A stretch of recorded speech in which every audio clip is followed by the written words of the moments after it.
You know, I've been talking to a guy sometime, and in the process of talking to him, he started to cry. Young man from Tobago. And what he said to me that evening had me thinking. And he said to me, you know, some Caribbean peoples are mean. And I laughed, and when we got more and more into the conversation, I realized what he was saying. Some Caribbean peoples come to America and they struggle. Real struggle, work hard, break their backs working. And so they believe that because they broke their backs here in America working, anybody else who came after them should also break their back. I ain't gonna do anything to help them. And so that prompted a research that I did, Life in America, the sordid tales of West Indians living in America. And I've seen the hostilities of, you know, some families to one another. Your sister come to America, girl, you know I broke my back here in America, you gonna break your back too.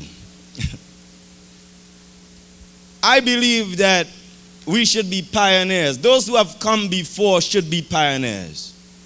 That's why the Chinese are doing well in New York and in Philadelphia and in Washington, D.C. And black people are mad. That's why the Russians are coming and doing well. That's why the Jews are seen after one another. They have organizations.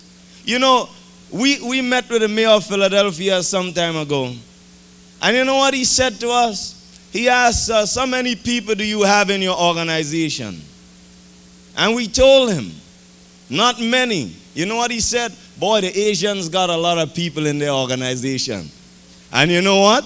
They got a lot of money. And that's true. Money talks. I wouldn't want to tell you what walks. The Americans will tell you that. But if Caribbean peoples look after one another, if you look after the sister and the brother who comes here to America and make life a little bit easier for him or her, then he or she would make life a little bit easier for those who are coming.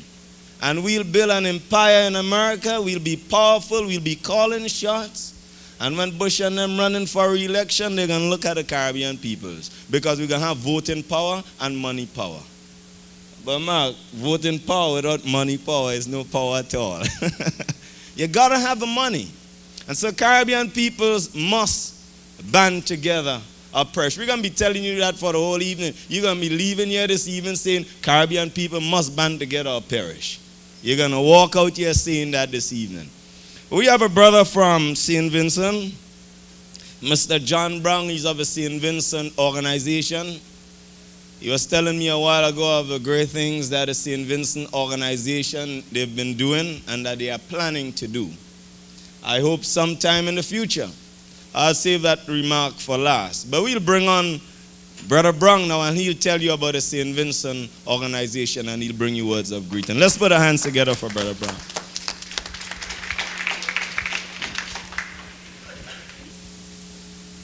Ladies and gentlemen, good afternoon. You sound hungry.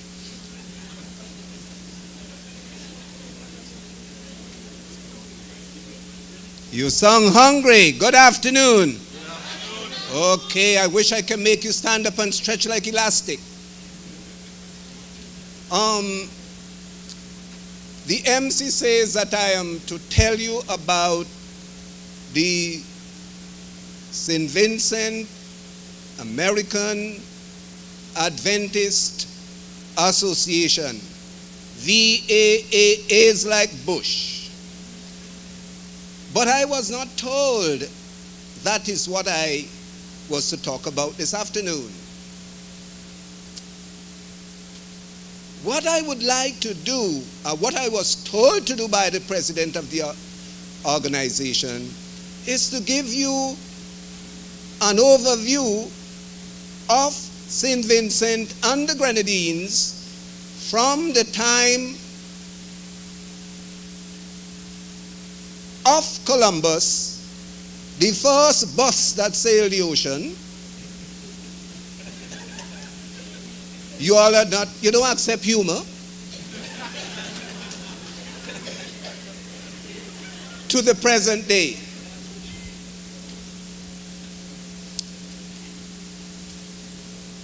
Written history tells nothing of St. Vincent and the Grenadines before the year 1492, when it was discovered by Christopher Columbus.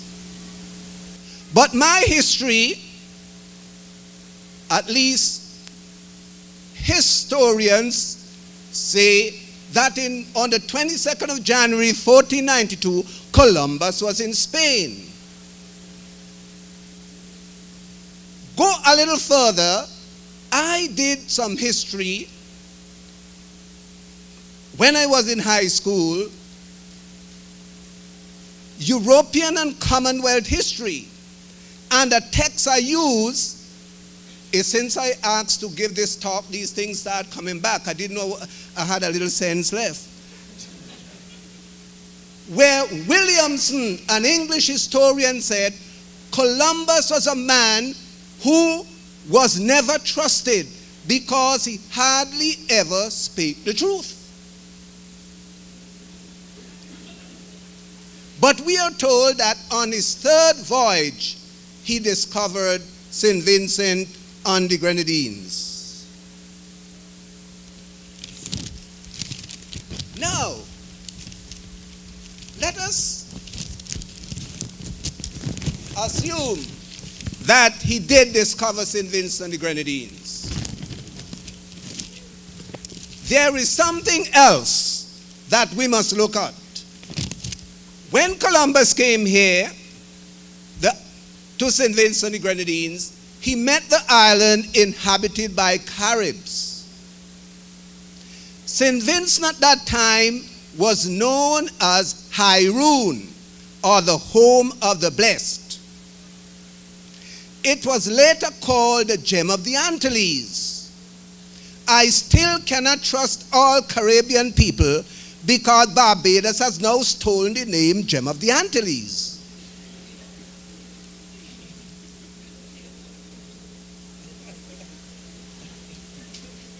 St. Vincent, like Grenada, is oval in shape. St. Vincent is of volcanic origin. And if you look at the island, if you know the geography, I had to do every Caribbean island in school. And today, so many children are fools. They don't do geography. Thank you very much. They do not do geography. And so, when I was in Jamaica, at UE, when I said I'm from St. Vincent, the Jamaican students at the university would say, what part of Trinidad is that? I'm serious, brethren, that these small islands, I'm happy to say so, but I'm sorry to say so, they are more intellectually equipped with a lot of things than the bigger islands. St. Vincent is situated 13 degrees, 10 seconds north latitude, 60 degrees, 57 seconds west longitude. Many of you kids who are in school, I like young people because you should know. If I ask you the difference between latitude and longitude, you don't know whether one is short or long. Whether one is east or west of the equator or north or south of the meridian of Greenwich. I haven't done geography for years. This is what I did in high school. And I nearly 5 scores. Okay. St. Vincent is 21 miles west of St. Lucia, 100 miles west of Barbados, and 170 miles north of Trinidad. Lying to the south of St. Vincent are the Grenadines.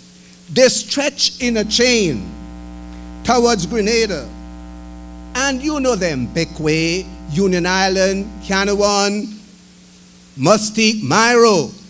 And then you could easily slip from one boat to the other, into Carriacou, into Grenada. I can't see how on the heavens there could have been a division between these islands. Why?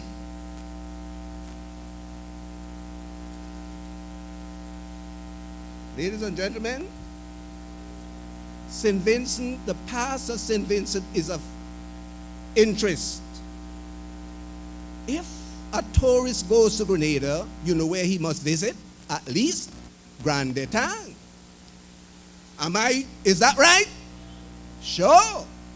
Therefore, if you come to St. Vincent, you would like to go, somebody says Soufrière, but tourists too weak to climb there.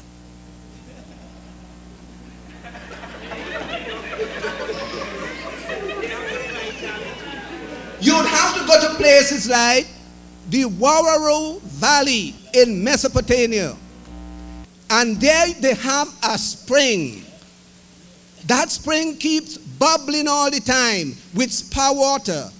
And when you taste that, you belch all the gas. Maybe if you have a car, you wouldn't have to buy gasoline.